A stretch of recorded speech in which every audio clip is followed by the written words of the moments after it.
Towering above the flat farmlands that surround it, Chicago challenges its citizens to stand tall or be dwarfed.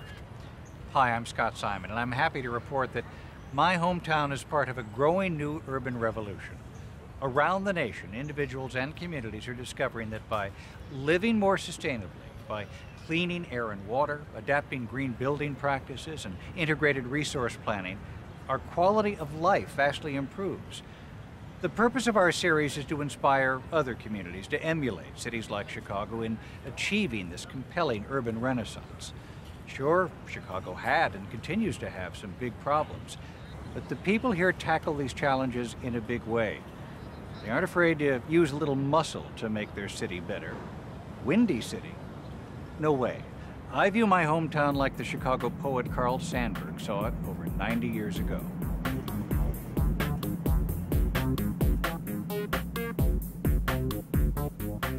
It's hard to visualize these canyons of steel were once a field of wild onions.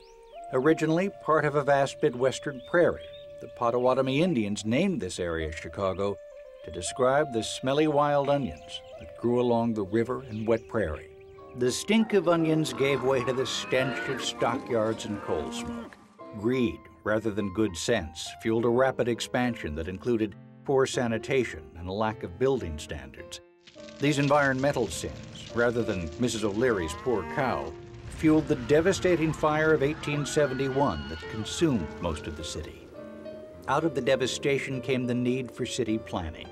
Renowned landscape architect Frederick Law Olmsted insisted that parks and open spaces be key elements in the rebuilding of Chicago. Olmsted's views were incorporated into the commissioned Chicago City Plan of architect Daniel H. Burnham. Burnham designed Chicago to be a nurturing place, insisting the city's 7 miles of lakeshore be public space, free of commercial development. He also called for the construction of 5 man-made islands to be public parks.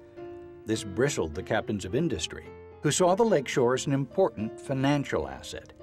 Only Northerly Island was built. For decades, factions battled over its public versus private use. By 1949, Northerly Island had been converted into a private airport, and its name changed to Meigs Field.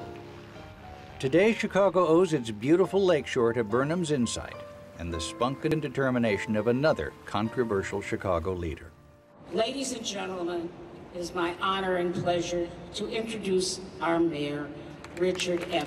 Daley.